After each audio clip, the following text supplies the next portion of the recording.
Ok, salut à tous. Bienvenue encore à une nouvelle vidéo du Bleu du Cloud. Aujourd'hui, nous allons implémenter la résilience élasticité sur AWS.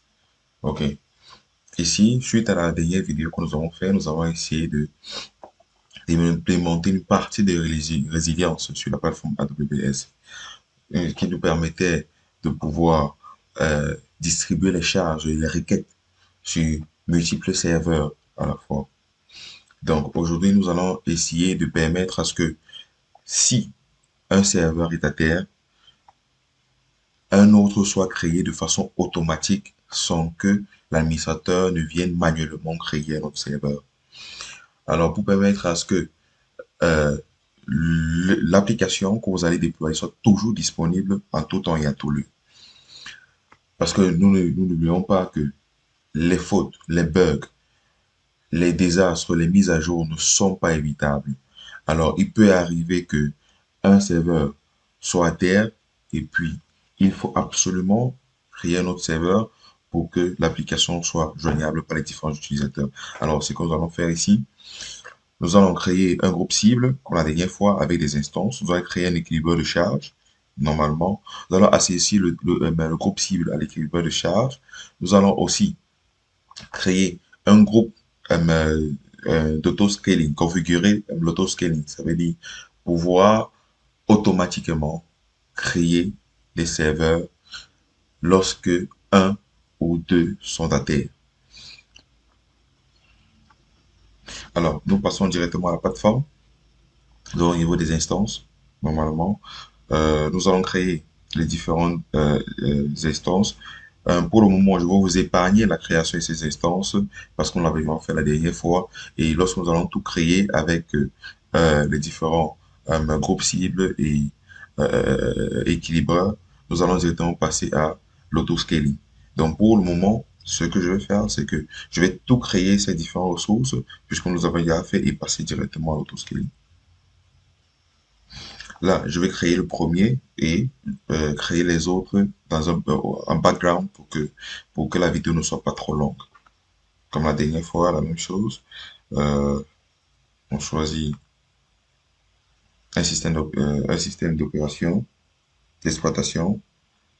On choisit une clé pour se connecter via SSH. Bon, qui pour le moment ici ne sera pas très important, mais c'est une obligation lorsqu'on crée une instance. Alors, ici, je vais mettre euh, un security group, un groupe de sécurité où je donne accès à des ports, le port 22 et le port 80 pour le HTTP. Alors, maintenant, je vais dans les détails. Alors, je vais mettre un script, un bash script qui va permettre à ce que les nécessités du serveur soient automatiquement prises en compte lors de la création du serveur. Alors, je l'ai enregistré ici. Alors, je vais vous expliquer la ligne de code. Je crois que la dernière fois, je l'avais fait. Ici, on entre en mode bash. On met à jour le logiciel, le système d'exploitation. Ici, on installe le protocole HTTP. Ici, on le démarre. Ici, on fait en sorte que à chaque démarrage du serveur ou bien redémarrage du serveur, ce protocole-ci HTTP soit directement activé. Alors, cette ligne de commande, je l'introduis parce que c'est pour vous faire une démonstration sur effectivement le changement d'adresse IP ou bien le changement de serveur pour que vous constatiez effectivement que lorsque un serveur est mis à terre, un autre est créé et les adresses IP vont changer. Donc, vous pouvez constater qu'effectivement, l'ancien serveur n'est plus opérationnel, le nouveau serveur s'est mis en route et il est fonctionnel. Ceci va permettre de récupérer, d'interroger l'adresse IP du serveur. Et ici, nous allons insérer cette adresse IP-là dans un fichier HTML pour que vous puissiez le voir sur l'écran. Le deuxième ici sert à interroger la, la santé du serveur. C'est grâce à c'est ici qu'on interroge que le système interroge le serveur pour savoir effectivement s'il est en forme ou pas. C'est les requêtes qui sont envoyées au serveur et lorsque ce message-ci est envoyé, il est considéré comme en santé. Alors, je vais créer l'instance et je vais créer les autres instances entre-temps et les deux autres protocoles, l'équilibre de charge et des groupes de sécurité. Ok, j'ai créé les deux serveurs. Le premier, le voici, qui montre avec son adresse IP. Le deuxième,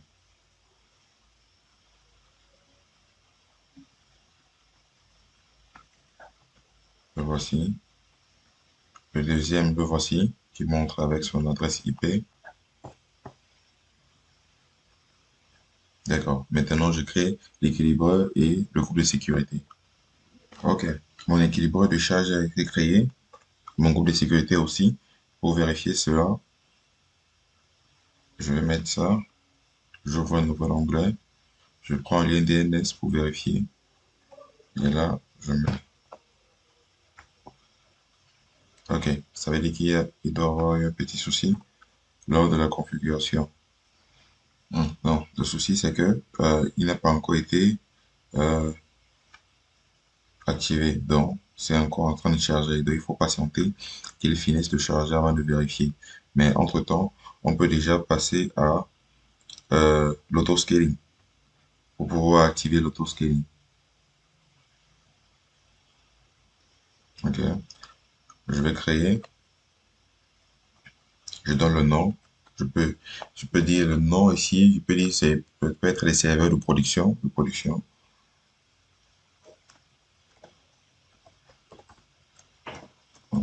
Je vais mettre là, euh, prod, comme serveur de production. Ok. Ok. Là, vous voyez maintenant, on demande ici une maquette à utiliser à chaque création de serveur. Ça veut dire que quelle est la configuration qu'on doit donner au serveur lorsqu'il est créé de façon automatique. Vous voyez? Et ici, nous n'avons pas encore créé nous n'avons pas encore créé cela pour permettre à ce que lorsque le serveur se crée, il utilise directement cette maquette-là pour son auto-configuration. Alors, nous allons passer à la création. Nous allons, voilà, là, juste là. Nous allons utiliser les mêmes configurations que nous avons utilisées pour, euh, je vais créer, pour créer les instances précédentes. Je vais donner le nom, hein, je vais mettre là, euh, maquette de production. Pardon, je peux mettre là, oui, prod, temp. Je viens là, je mets, ce sont les maquettes de production, des serveurs de production, des serveurs de production. C'est bien aussi de donner une très bonne description parce que ça va permettre à ce que si un autre ingénieur vient sur la plateforme, il saura à quoi servent les différents éléments. D'accord, pas besoin.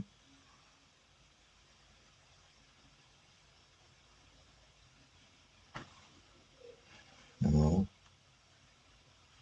pas besoin. Ici, euh, je viens directement là. Je choisis le serveur Amazon directement. D'accord. L'instance, quel type? Je viens là. Je choisis toujours ceci parce que vous allez voir, c'est un free tiers. Donc, c'est gratuit, en fait. D'une certaine manière, en fait. C'est gratuit. Donc, je dis, c'est ça que je vais utiliser pour me connecter à ces différents serveurs, cette clé, si je veux me connecter de façon SSH à distance.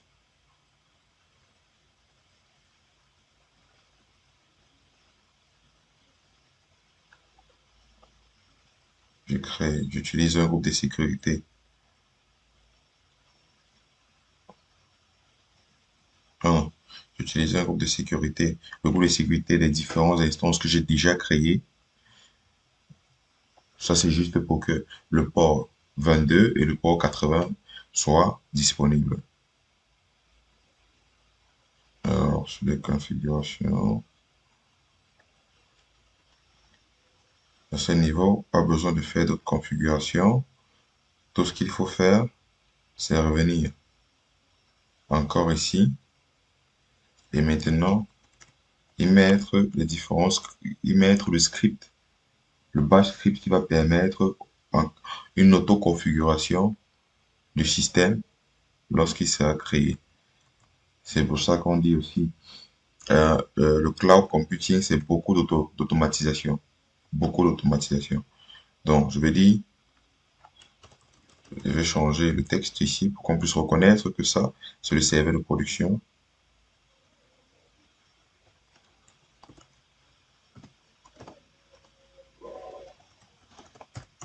Production avec adresse IP. D'accord.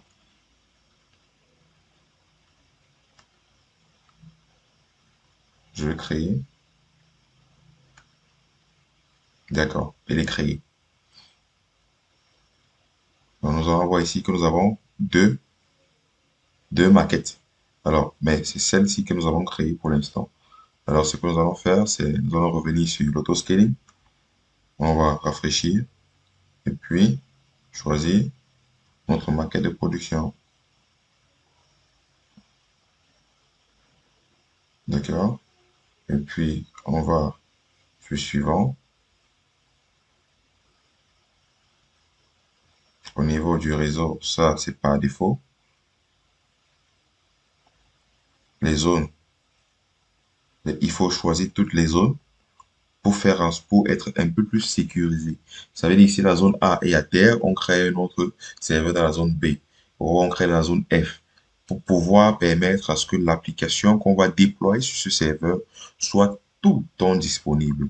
Qu'il n'y ait pas juste même une seconde d'indisponibilité parce que nous avons tous besoin de ça quand nous créons des applications, des sites web.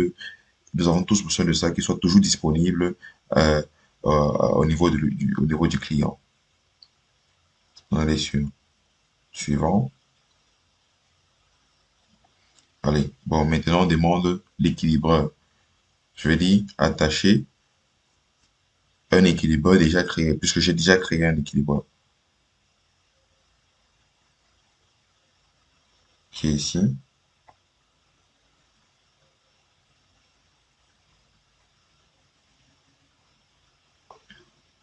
D'accord. Ici, on prend le, le check. Ici, on va mettre 180 secondes. On va lire this time period delay is the first check. OK. Ici, on met 180 secondes. Pourquoi? Ça veut dire le temps de latence entre la création de l'instance et lorsque l'instance est disponible. Vous savez que lorsqu'une instance est créée, le temps qui ne démarre, ça prend quelques secondes pour qu'il soit opérationnel. Ça veut dire qu'on dit juste au système, avant de tester si le serveur est opérationnel ou pas, attends au moins 180 secondes. C'est ça ici que nous sommes en train de dire au système. Attends au moins 180 secondes avant de tester si le système est opérationnel.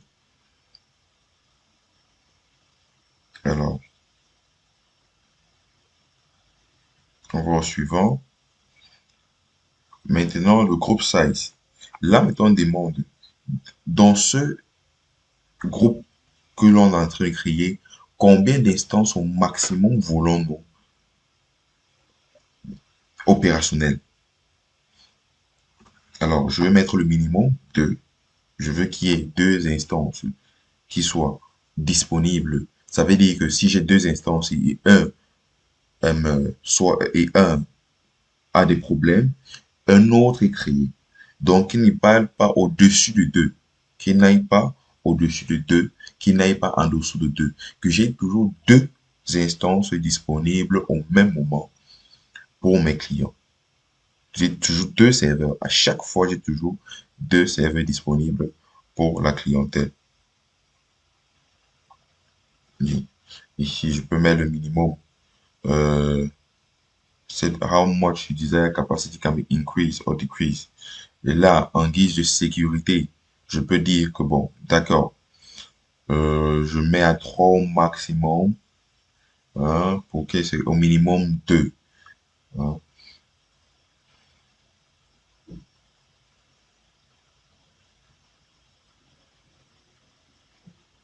Alors, ici, maintenant, je donne la politique de réduction ou bien d'augmentation ou bien de réduction ou bien de création de serveurs.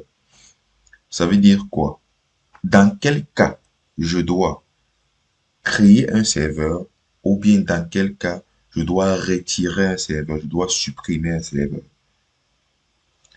Ça veut dire, soit c'est que en termes d'utilisation de la mémoire du processeur, si je sens déjà que le processeur d'un serveur est déjà à 50% de son utilisation, je crée un autre serveur. Si je sens déjà que le serveur est en dessous, l'un est en dessous de 50% d'utilisation, j'enlève un des serveurs qui a été créé. Ça veut dire que si j'ai 3 serveurs et que j'ai moins de 50% d'utilisation de ces serveurs-là, je retire un serveur. Ça va se faire de façon automatique. Et vous allez voir qu'il y a plusieurs options. Soit c'est je me base sur le réseau, soit je me base sur l'application. Ça veut dire le nombre de requêtes qui sont faites au niveau du serveur. 1 million de requêtes par seconde, 100 000 requêtes par seconde, 200 000 requêtes par seconde. Si je change ça là, vous allez voir, je change directement. Hein, on me demande quel est le groupe cible que je vais utiliser pour ça. Ça veut dire qu'il y a un groupe cible que nous avons créé et qui a 2 serveurs déjà là-dessus. Mais je vais utiliser plutôt le nombre d'utilisation, la mémoire d'utilisation du serveur. Alors ici, je mets 180, on dit instant mobile. Ça veut dire on laisse toujours le temps au serveur qui est créé de démarrer. Dans les 180 secondes, ça vous permettre au serveur de démarrer.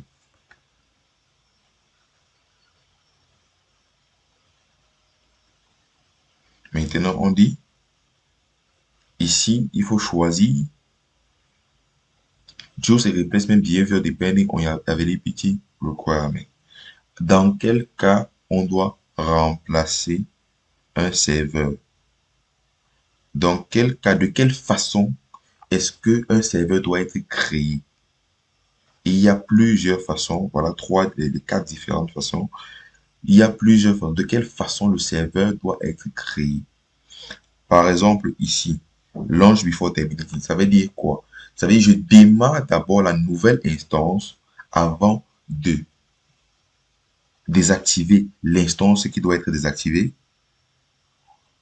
Terminate en launch. Ou bien je désactive d'abord l'instance avant de créer une nouvelle instance. Alors, c'est à vous de faire votre choix ici. De quelle façon vous voulez que la nouvelle instance soit créée? Moi, je préfère mettre aucune politique pour le moment. Je vais sur suivant. Ici, pas besoin de notification pour le moment, vu que je suis en train de tester. Euh, Pas besoin d'ajouter des tags. Pas vraiment besoin de tags. Mais si vous voulez créer des tags, c'est pour permettre aussi aux membres des équipes de savoir où ils se trouvent et sur quoi ils sont en train de travailler. Hein? Parfois, là, je vais mettre là production. Production. Production. Valeur, je peux dire équipe 2. Alors, je peux dire équipe 2. Équipe 2, ça peut être l'équipe 2 qui a ce groupe-ci en question. Alors là, maintenant, c'est juste pour visualiser un peu de quoi il est question. D'accord? Et là, je vais rentrer dans load balancer pour voir si notre load balancer en question.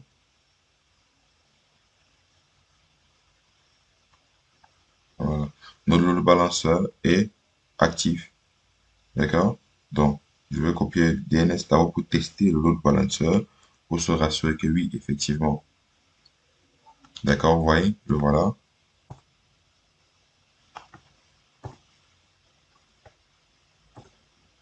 Vous voyez, l'adresse IP a changé.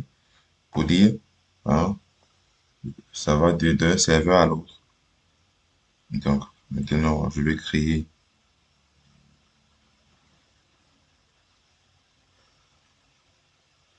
d'accord. Là, maintenant, il est en train de charger. OK.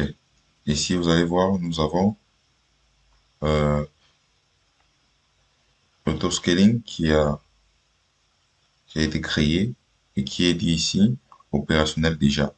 Donc, je vais repartir au niveau des instances pour faire une petite démonstration de ce qui se passe réellement.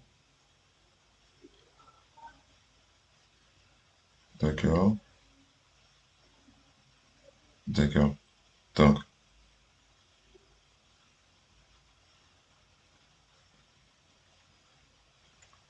ce que je vais faire ici,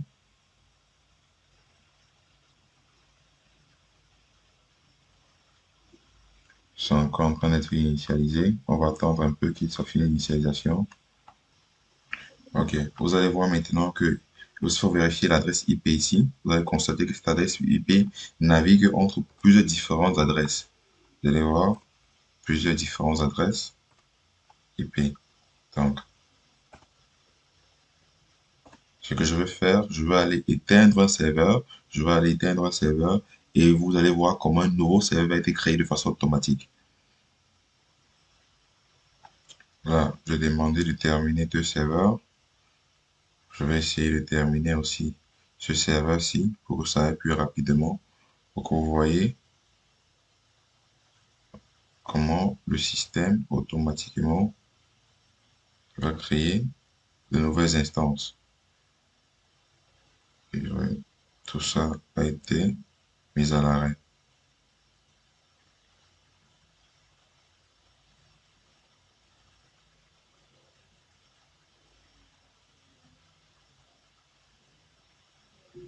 Ça prend un peu de temps. Je veux que ça soit en temps réel pour que vous puissiez voir.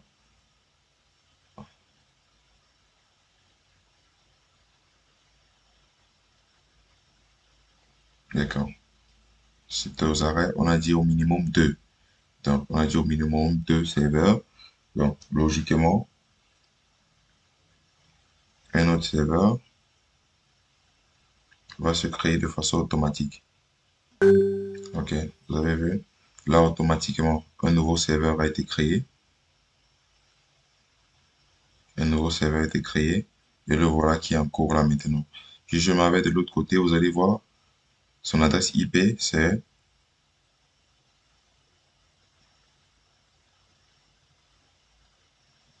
d'accord, voilà son adresse IP publique, 220.67.80.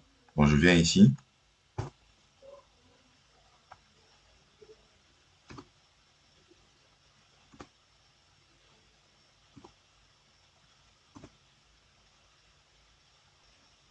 d'accord, vous avez vu, là, maintenant, 360.80. Donc, c'est un peu comme ça que ça va faire venir là-bas. On a dit au minimum qu'il y ait deux serveurs qui soient toujours en train de fonctionner. Donc, si je supprime celui-ci aussi, si je supprime celui-ci aussi, il va faire pareil. Il va créer un autre serveur. Vous avez vu? Directement, voilà notre serveur qui est en train d'être créé. J'ai demandé d'éteindre les deux. Voilà notre serveur qui est en train d'être créé. Et vu que les deux sont en train d'être éteints, vous allez voir tout de suite. Voilà, il y a un récemment créé qui est déjà en train de, qui est déjà à jour. Les deux autres sont éteints. Si je viens là, je cherche l'adresse IP 54.152. Je viens là, 54.152. Donc, voilà un peu comment implémenter la résilience sur AWS et l'élasticité qui permet à ce que votre système ne soit jamais à terre. Vraiment jamais à terre. Qu'il y ait toujours une voie de sortie à chaque moment pour pouvoir permettre à ce que l'application soit tout le temps disponible pour l'opérateur, pour le consommateur. Alors, merci d'avoir suivi cette vidéo. C'est vrai qu'elle est un peu longue, mais il fallait que j'explique un peu dans les moins de détails et faire une démonstration vraiment pratique pour que vous puissiez voir vraiment tous les éléments qui constituent cette résilience-là. Cette fois-ci, elle est manuelle, mais prochainement, nous allons essayer de la faire en passant par les plateformes pour pouvoir de faire cela de façon automatique. Donc, merci à tous et à la prochaine vidéo.